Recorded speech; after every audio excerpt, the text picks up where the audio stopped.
Дорогие друзья, всем привет, с вами Дан Запашный. Сегодня у нас будет необычное видео. Сегодня мы снимем ролик одним дублем. Вы не увидите в этом видео Бонобо Бони. Я сразу предупреждаю, что не будет ни Влада, ни Тома, ни Людмилы, ни тех вещей, которые вы обычно видите на моем YouTube-канале. Вот, сегодня мы находимся с вами рядом с набережной реки Урал. Прекрасное место, кстати, туристам всем советую. Мы все еще в Оренбурге. Все еще лето, жаркая погода, по ощущениям где-то 35 градусов. Какая повестка видео это? Друзья, сразу предупреждаю, я не собираюсь хайпиться, я не собираюсь ожидать чего-то особенного после выпуска этого ролика, каких-то комментариев, там, рекомендаций и так далее. Я это делаю, я записываю этот видеоматериал в таком разговорном, живом варианте, тет-а-тет, я не знаю, душу в душу, чтобы с вами пообщаться и высказать свое мнение касательно ситуации, о которой мы сейчас будем разговаривать. И сразу скажу, что скорее всего будут какие-то не в чате, а все время прямые трансляции. Кстати, в прямых трансляциях, вот почему я, собственно, снимаю это видео, потому что на крайних прямых эфирах у меня в чате просто, не знаю, Holy Wars происходит в силу того, что все обеспокоены ситуацией, которая произошла с Олегом Зубковым. Это человек, который создал парк Львов-Тайган в Крыму. Также у него есть парк Сказка, который в Ялте находится. Вот. Его арестовали недавно на 2 года и 3 месяца. В данный момент он находится в СИЗО. Вот. В крайних моих видео в комментариях тоже очень много просьб людей. Пожалуйста, запишите видео, выскажите свое мнение, помогите чем-то. Что вы считаете, как вы считаете, оправдано ли то, что его осудили, или не оправдано? Я постараюсь вам высказать свою позицию по этому поводу. Сразу еще раз повторюсь, я не ожидаю от этого ролика ничего особенного. Знаю, что многие мои подписчики также являются подписчиками Олега Зубкова. Поэтому я, друзья, решил записать этот ролик, дабы впоследствии на следующих прямых эфирах просто сказать: я уже высказывал много раз свое мнение, в прямых эфирах я говорю это по несколько раз, но теперь я скажу, что есть видео, пожалуйста, перейдите, посмотрите, и надеюсь, вы меня поймете. Дорогие друзья, значит, о чем сейчас идет речь? Дело в том, что буквально неделю назад у Олега случилась неприятность. Я уже сказал, что его осудили на 2 года и 3 месяца. В прошлом году одна из посетительниц со своим ребенком, посетительниц парка Львов-Тайган, взяла ребенка и перенесла через ограждение и поднесла его к вольеру с тигром. Тигр, естественно, животное очень быстрое, отреагировала и откусила полпальца ребенку. Ребенку 1 год и 2 месяца. Вот по вине, я считаю, вот этой мамы, собственно, все это и произошло. Везде в парке есть предупреждающие вывески о том, что нельзя нарушать технику безопасности. Человек, который посещает этот парк, получает вместе с билетом там такая брошюра, где все эти правила указаны. По колонкам везде у них там типа радио, везде по всему периметру эти колонки стоят, каждые полчаса, каждые 40 минут идет оповещение людей, посетителей, предупреждаю, что не нарушайте, пожалуйста, технику безопасности и так далее. Друзья, сразу скажу, раз уже это произошло, надо задуматься о том, чтобы, наверное, сделать не просто по нормам государственным вот эти ограждения, а сделать какие-то бронированные стекла, я не знаю, чтобы от вот таких людей просто обезопаситься. Какие-то надо создать условия, чтобы, в принципе, это было невозможно организовать, чтобы не страдали дети, и не страдали, собственно, и другие люди. Я считаю, что ситуация, которая сейчас произошла, она совершенно незаслуженно касательно Олега Алексеевича. У него серьезные адвокаты, которые в ближайшее время готовят апелляцию. Олег Алексеевич довольно-таки человек сильный, морально. Человек волевой, насколько я его знаю, состоятельный, что немаловажно, потому что для решения вот этих всех вопросов, к сожалению, тоже нужно иметь определенные ресурсы. И в ближайшее время мы увидим, чем вся эта история закончится. Очень жалко, конечно, животных, которые могут остаться без хозяина. Парк это частный, никаких инвестиций со стороны государства там нет, очень большое количество животных, там и слоны, и обезьяны, и тигры, разные хищные животные, птицы есть и так далее. То есть Олег, он человек публичный, место это очень популярное, зрителей, посетителей туда приходят очень много.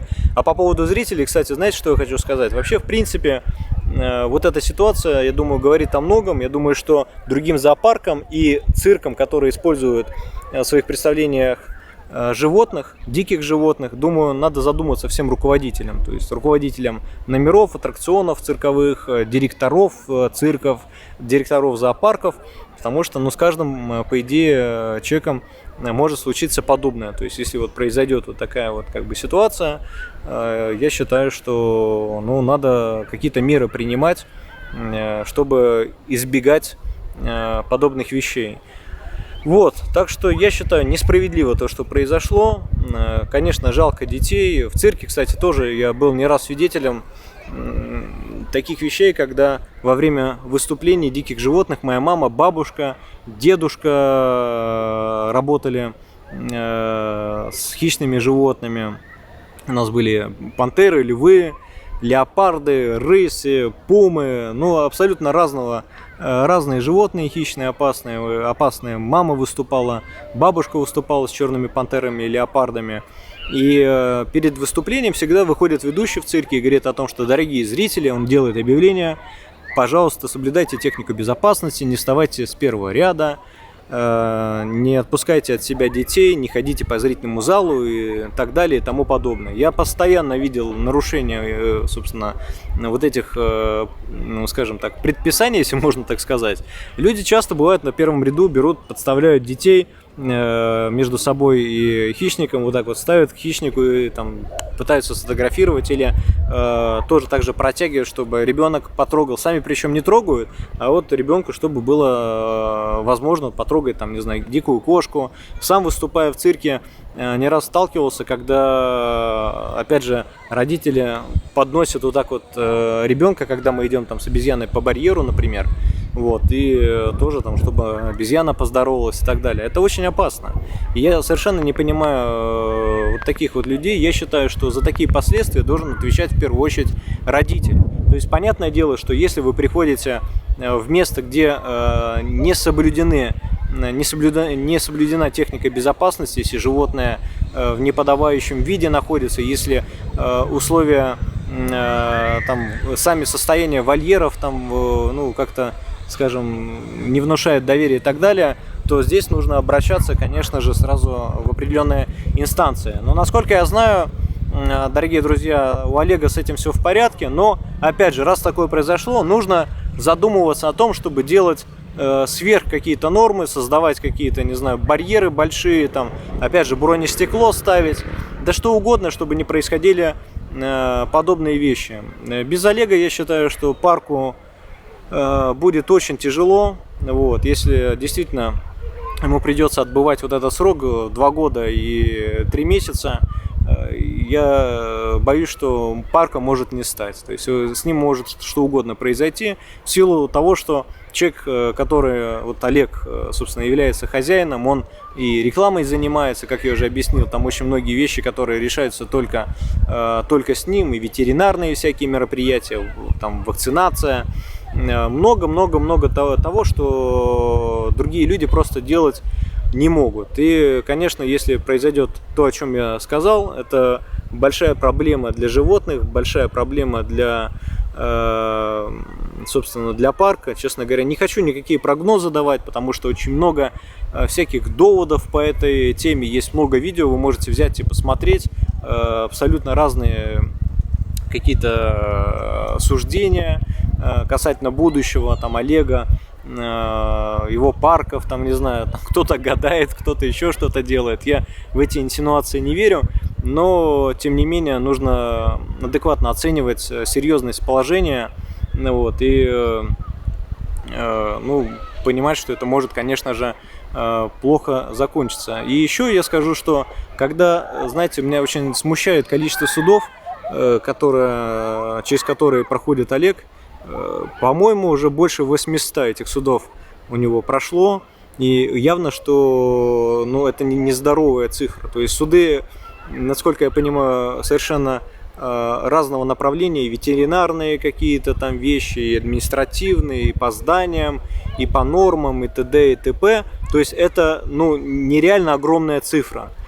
Я столкнулся тоже в прошлом году с большими неприятностями, я уже рассказывал то, что благодаря нынешнему руководителю ФКП «Росгосцирк» Сергею Белякову, который абсолютно не соблюдает устав компании «Росгосцирк». Вот за 1,5 года уволено уже больше 300 сотрудников компании, очень много династийных артистов, профессиональных артистов. Уже увольняются не только артисты, а уже целый коллектив уничтожается под его руководством. Я думаю, что люди, которые застанут, скажем, его уход, когда это случится, просто будут запускать салюты и радоваться тому, что как бы Сергея Григорьевича больше нет у руководства. Потому что вот я уже не раз говорил, на мой взгляд, это самый худший руководитель компании «Росгосцирк» за все время. И со слов людей, которые проработали в цирке гораздо больше лет, чем я, и застали много других генеральных директоров, они говорят то же самое. То есть еще не было ни одного мнения о том, что ну, не знаю, что как-то, ну, вроде бы нормальный руководитель и так далее. Это мое субъективное мнение. Опять же, кто-то может быть согласен, может быть нет, но то, что не выполняется решение судов, то, что животные на улице, то, что ну, просто гнобение артистов происходит, это, друзья мои, факт. Вот. И когда ты сталкиваешься с этими проблемами, когда у тебя суды, ну, на моем примере я хочу сказать, что ты точно понимаешь, кто тебе друг, а кто тебе не друг. Вот. Я думаю, Олег Алексеевич человек разумный, он прекрасно понимает происходящее, оценивает свое положение адекватно, можно ему пожелать только удачи. Вот. И ну, такие ситуации, они четко определяют вот это, да. То есть мне практически там несколько человек руку помощи предложили, и слава богу, сейчас мы пока что справляемся. Ну, не пока что, я уверен, что все будет нормально, но тем не менее. Я к тому, что, друзья, когда ты морально тратишься, когда ты физически должен находиться на всех этих заседаниях, это очень сильно тебя выводит из равновесия, ты не можешь заниматься своими прямыми обязанностями, своим любимым делом. Вот, и здесь все очень непросто. Я считаю, что без Олега Зубкова парку будет крайне тяжело. Опять же, я не собираюсь там делать какие-то долгосрочные перспективы, могу лишь пожелать удачи. Очень жаль всех пострадавших, кто попал в неприятности. Вот ребенка очень жалко. Маму, ну я не знаю, я считаю, что родителей таких нужно как-то воспитывать, нужно им пояснять, что с ними еще делать. Я думаю, что ответственность в данной ситуации сугубо на матери этого ребенка. Вот. Ну, что тут еще можно добавить? Я думаю, что можно подытожить. В принципе, как я сказал, это видео таким одним дублем. Я высказал свои мысли. Может быть, что-то после этого видео придет мне в голову. Напишите свои комментарии. У меня сразу к вам, дорогие зрители, просьба не ссориться, не писать всякую дичь в комментариях, потому что вообще по Тайгану, по Зубкову крайне разнодиаметральные, скажем так, мнения. То, что там, собственно, с этим парком там, и так далее. Ну, даже вдаваться в подробности не буду. Друзья, в общем, мне хочется, чтобы у нас мир был в секции для комментариев. Хочется адекватные какие-то вещи прочитать и так далее. Друзья, я всем желаю хорошего настроения. Не забывайте подписываться на наш телеграм-канал Дан Запашный Лайв. Там много очень интересного. Как всегда, я выкладываю туда те вещи, которые вы не видите здесь на YouTube канале. Я всем желаю добра, удачи, и еще раз скажу, что я не ожидаю от этого видео какого-то прироста там подписчиков. Это совсем